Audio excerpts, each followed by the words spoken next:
thoughts about the Ulan-san vow. And we are in the final section, the threefold study. Cultivate our minds and body perfectly, inquire to make our minds perfect, and to act perfectly. Last month I talked about cultivation. This month I'd like to talk about inquiry. In the Dharma Discourses, chapter 6, verse 18, Chong-san records, the Master said, as we proceed with our practice of the threefold study of cultivation, inquiry, and choice, ultimately the goal of cultivation is liberation. The goal of inquiry is great enlightenment. And the goal of choice is right mean. The goal of inquiry is great enlightenment. That's huge. That's intimidating. I can't tell you how you should conduct your inquiry practice, your questioning practice. All I can do is tell you how I do mine, because each one of us is ultimately responsible for our own practice, and only each one of us knows what will work for us by trying and seeing the result, and trying and seeing the result. And probably this is most true in the realm of inquiry. So I want to talk to you a little bit about my experience with inquiry. You've heard the story, many of you, 1,000 times, and I apologize in advance. But here we go. I came to Buddhism through Borders Bookstore. Many, many years ago, you could sit in a bookstore and drink coffee and read all their books for free. And at that time in my life, I didn't have a lot of money, so that's what I did every Sunday. One time I picked up an orange book that said The Idiot's Guide to Buddhism. At that point, I had never given any consideration to Buddhism at all. I just saw the book sitting there, and I picked it up because that's what was in front of me. And I started reading the chapter headings. Emptiness, karma, and I said, well, that's true. And I would read the next one. Oh yeah, that's right, I can see that. And I start paging through this, and all of a sudden I said, uh-oh, I'm a Buddhist. I better start practicing. So then this is where I went, and maybe others share this path. I just started reading more books. I read book after book after book about Buddhism and learned everything I could learn about Buddhism over months and months and months. And in retrospect, I thought I was practicing Buddhism because I was reading a lot about Buddhism. Only later, when I actually started to meditate and study with masters and other members and had a full practice, that I realized I was not studying, I was fooling myself. Because I realized that learning intellectually external knowledge is, while necessary, not sufficient.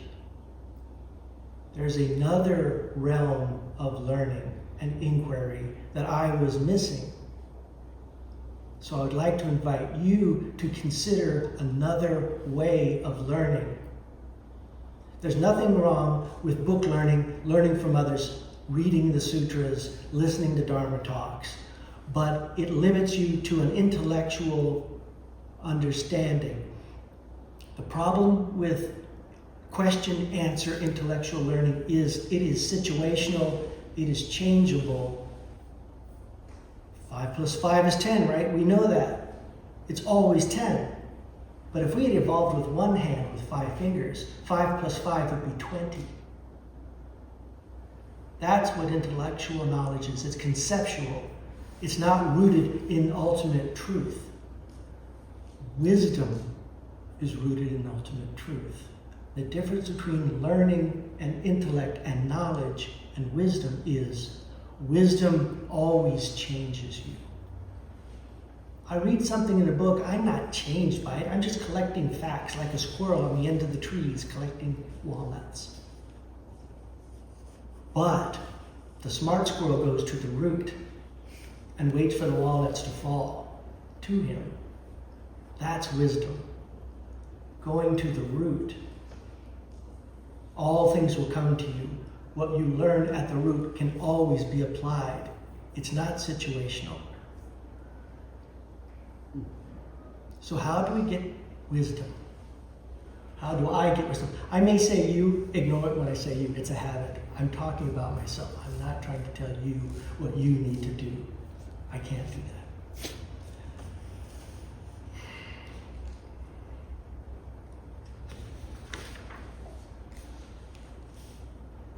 We're going to read the Dharma's a Daily Practice at the end. I'm going to pull it up now. And I finally remembered it's on page 10.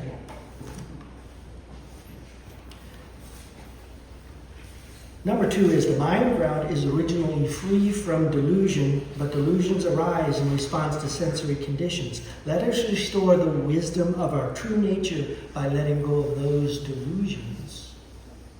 Wisdom is removal of delusions. That's what I would go with. So, by identifying my delusions and removing them, I gain wisdom.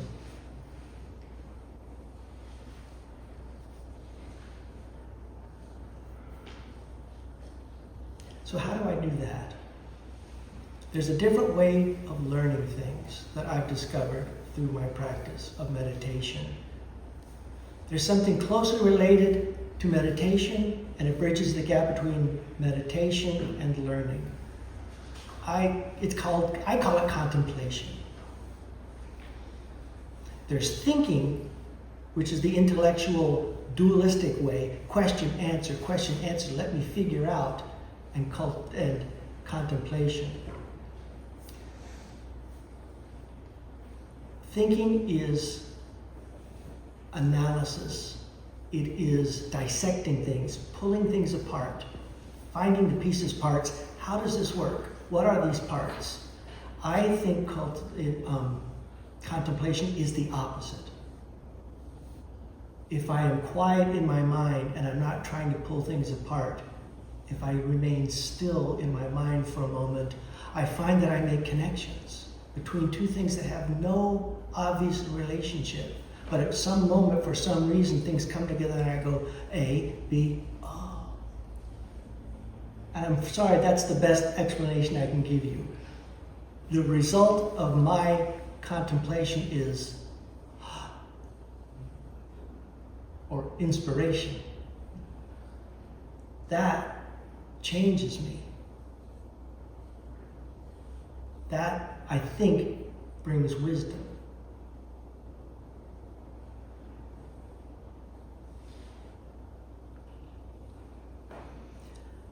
I have stopped trying to answer questions.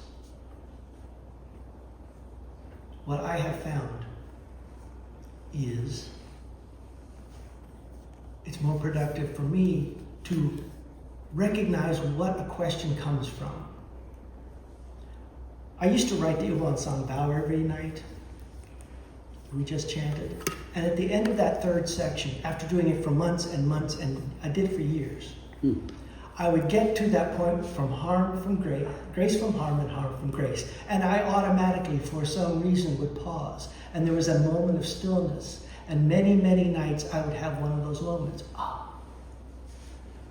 And I realized that what was happening is the truths of the Won Song were spinning this way as I was thinking them, putting them on paper, and watching the words that I put down, making this circle of information. Concepts. My daily life was spinning, what happened today? Unconsciously this way. And as these two things were spinning, every once in a while they would bump into each other, and something that was in my mind from the writing would bump against something that was spinning from my day, and I would go, oh, I never saw it that way before. And I was changed by that. If I encountered that same thing the next day, that would stick with me, and I would not react in the same way. To me, that is the ultimate inquiry. That is what has worked for me.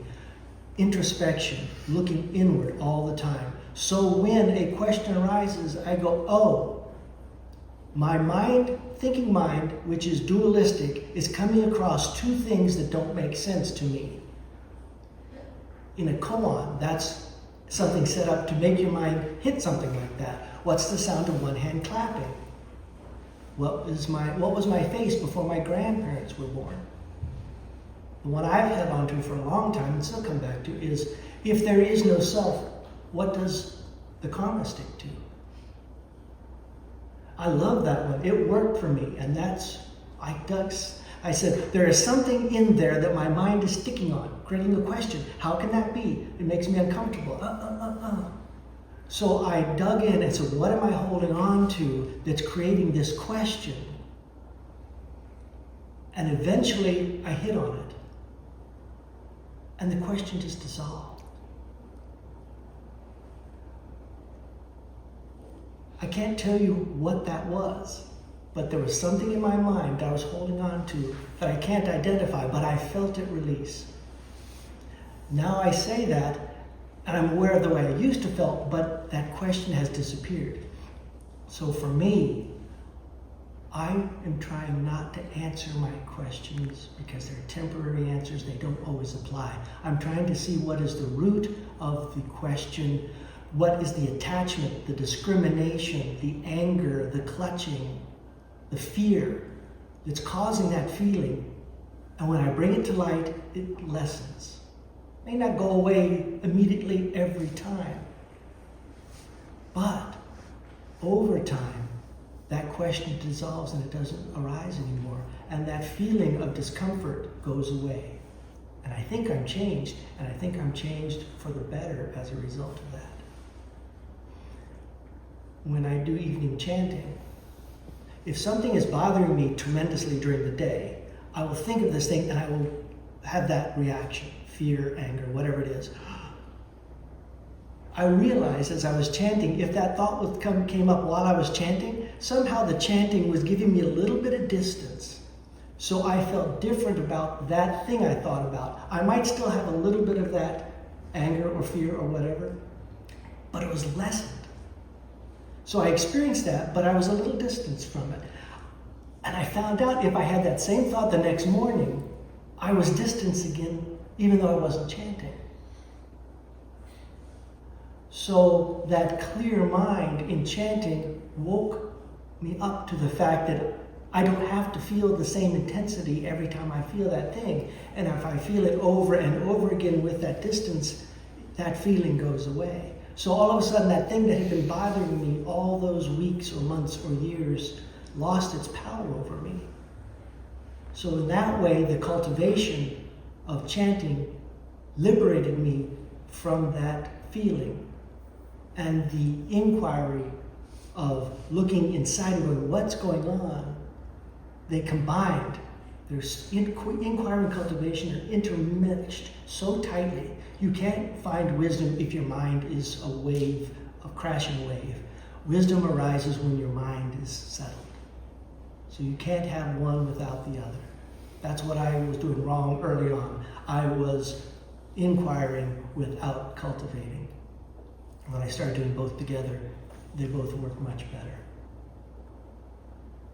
It also inquiring inside when things are happening outside. You know, when you get that anger, it's because of that, it's because of that, it's because of that. We rarely go, it's because of that, it's because of that.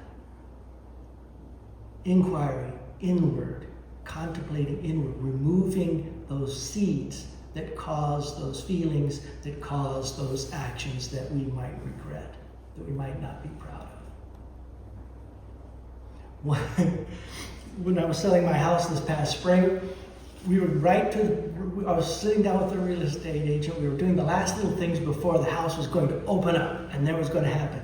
And I was sitting there talking with her, and at the same time, I was afraid this house is not going to sell. We're going to get stuck in this house. Not going to sell this house. At the exact same time, my mind was going, it's going to sell right away, and I don't have anywhere to move yet. I don't have anywhere to move. So I had the space and looking inwardly in that moment of discomfort to see, wait a second, I am scared of two exact opposite things at the same time. And I had to laugh at myself. I saw clearly how my mind was working in that moment. I said, you are insane. Two things completely opposite are both bad and both good. And I'm feeling this way. It's just my mind doing what it does. And I think maybe that's where I'm going to leave this. The one thing I've learned from my inquiry, looking deeply inside, is 99% of what I get upset about, or mad about, or scared about, or bored about, is just my mind doing what it does. There's no good reason for it. There's no... My looking inward isn't, why is this happening? Well, this was when I was a kid. I've come to realize that my mind is just doing what it does because that's kind of what my mind does. I had this thing since I was a little kid. Sunday nights, I started to get scared because Monday I had to go to school, and school was rough. We hear now the term Sunday scaries. When I was a kid, they hadn't invented that yet, but I had them. When Disney came on, and that theme music for Disney at like 7 o'clock, I could start feeling the anxiety rise because I saw the weekend's ending, school starting tomorrow. For 50 years, Monday mornings have to a greater or lesser degree been a problem for me. But when I realized a few years ago that everything I tried over all those years to stop it had no effect, but the minute I said, oh, that's just my mind doing what it does, wow. Because that meant this isn't real. This feeling isn't based on something real out there. It's just something I'm going through. So I can remove that first layer of going, uh-oh, what's going to happen? Because I knew nothing was going to happen. It's just my mind reacting. Again, I had the distance. So now, when it happens, I can say, oh, yeah, it's my mind doing what it does. I don't like it, but okay, it'll pass. So, let the working, dissecting, thinking mind go. Relax, look inward and go, what's going on with me right now? What am I holding on to? What am I rejecting? What am I inventing? What am I demanding? And that's good enough for now. We do it again the next time. We do it again the next time. To me, that's the core of inquiry. Questioning. Doubting what your mind tells you. Looking closely to see what is really there. Thank you for listening. Thank you. Does anybody have anything that they would like to ask or share in related to this?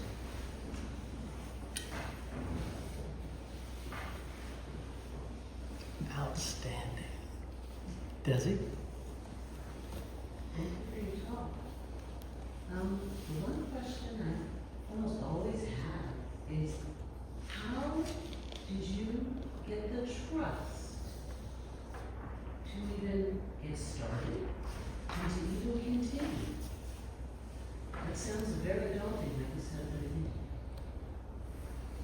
beginning. Could you repeat the question? She asked, how did I get the trust when it was first starting to trust this instinct? Because it's kind of a daunting task. I think that's a big thing.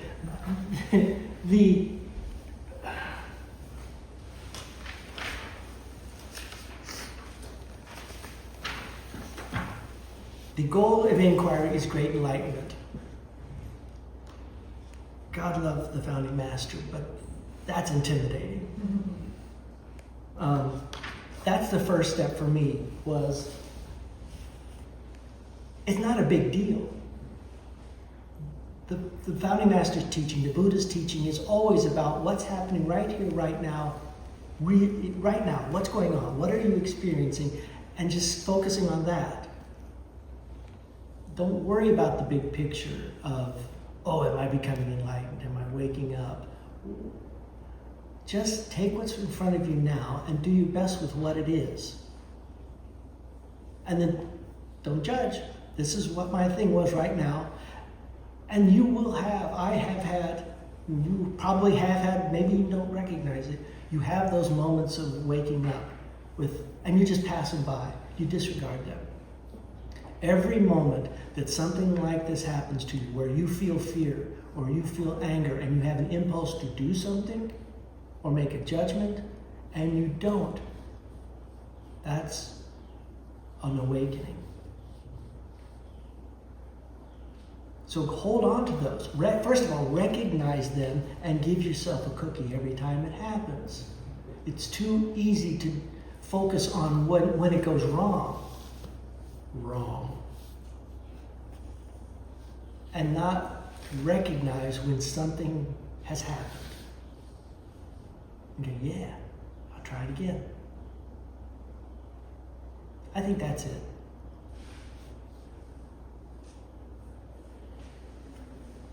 So how do you stay in one inquiry phase?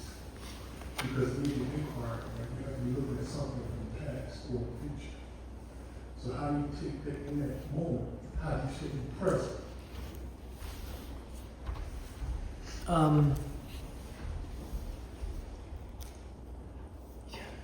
Questioning. One of the big parts about questioning is questioning what you're holding on to, what you think is true. I have become very distrustful of everything I think is true, because throughout my life I've seen a pattern of I thought something was true and I was completely wrong. Questioning to me is more about questioning my assumptions than it is about questioning the world. Because most of the time,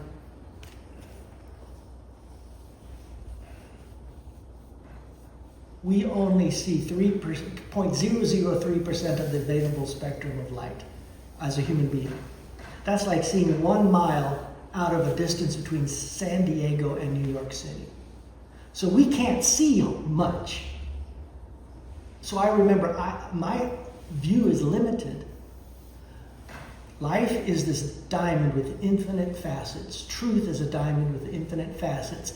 I have these points of view, so I have 3 or 4 facets I can look through, and there are all these other ones I have no idea of. For me, I recognize that fact, that my viewpoint is limited in this moment. I need to open it up. Let go of the past, let go of the future. Those are limiting facets.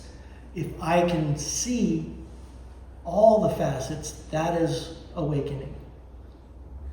Let go of my point of view, question my point of view, and see it from a different point of view.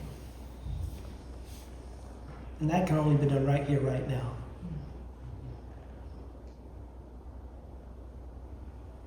Hello. So does it help when you feel anxious with making this step? Look at inquiry in mind when you're anxious? Eventually.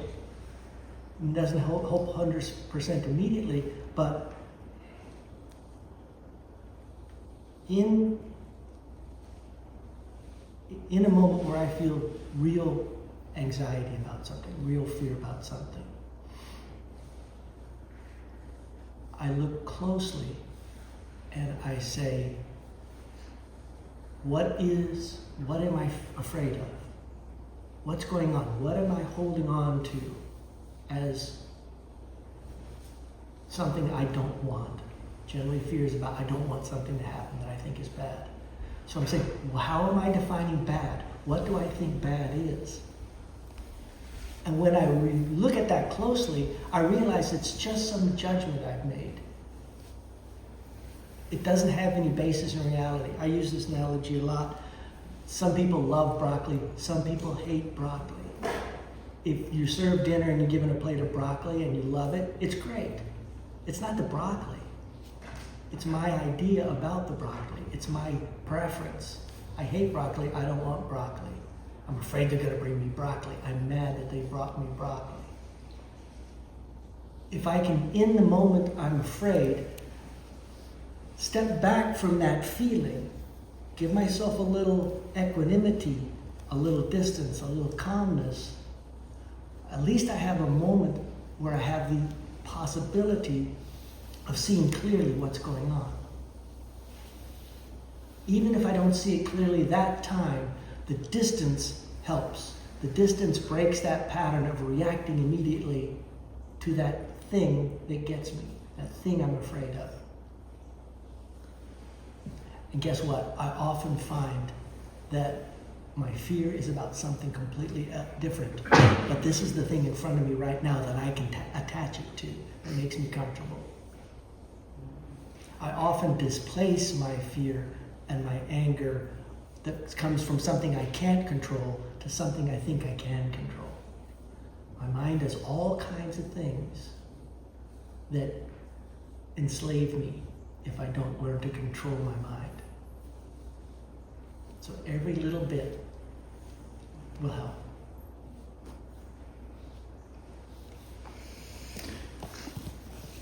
So, I read the obituaries a lot. And I have for a long, long time. And this morning I read just the first line of somebody that said she was a peaceful soul.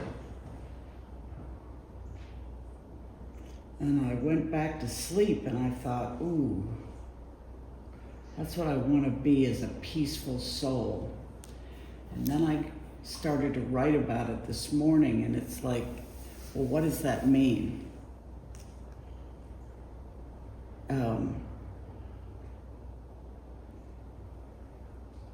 What makes you think you're not?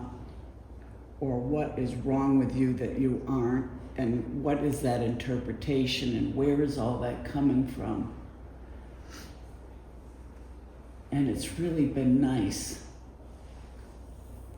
Just something to roll around with. A peaceful soul. And not to judge myself, but just to see what that is. What does that mean? Mm-hmm. And I think that's what you're saying, is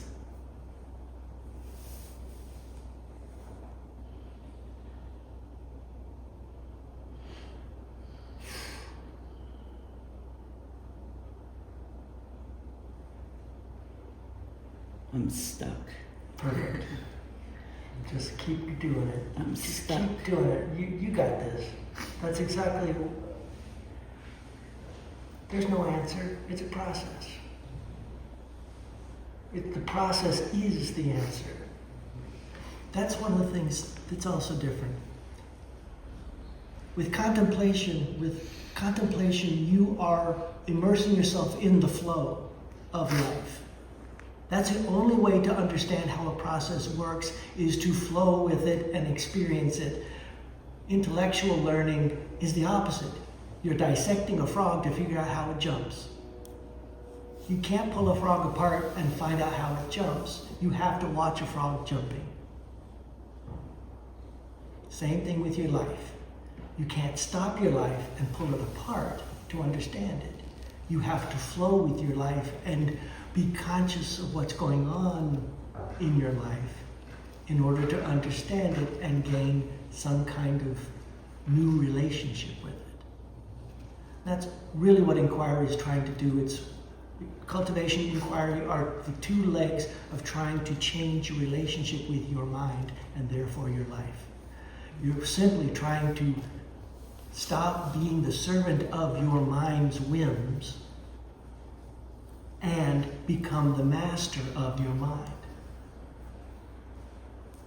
So your mind does not drive you, you guide your mind. So one of the keys to what you're saying is being conscious. You know, so I think of inquiry as being the cultivation of consciousness. Mm. Instead of being unconscious, which we tend to be on automatic pilot, I think most of the time, it's becoming awake, and that, you know, it's about being conscious. Awareness is making something conscious so that you can be engaged with it and have a relationship and be present with it. Right.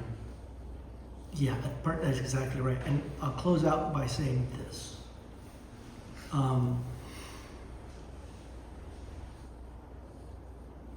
There are many writers who have used the word ignorance to mean the same thing as karma. Karma is ignorance. Mm. So if you are not conscious of how your mind works, if you are ignorant to how your mind works, you behave in habitual ways, which creates the same situation over and over again, which comes back to you in the same response. So your karma is a result of habitual activities because you are unconsciously allowing your mind to drive you with its reactions to what happens to you. If you become conscious, if you become wise, you end ignorance and end your karma. Because no matter what happens to you, you're good. You're calm. You see clearly.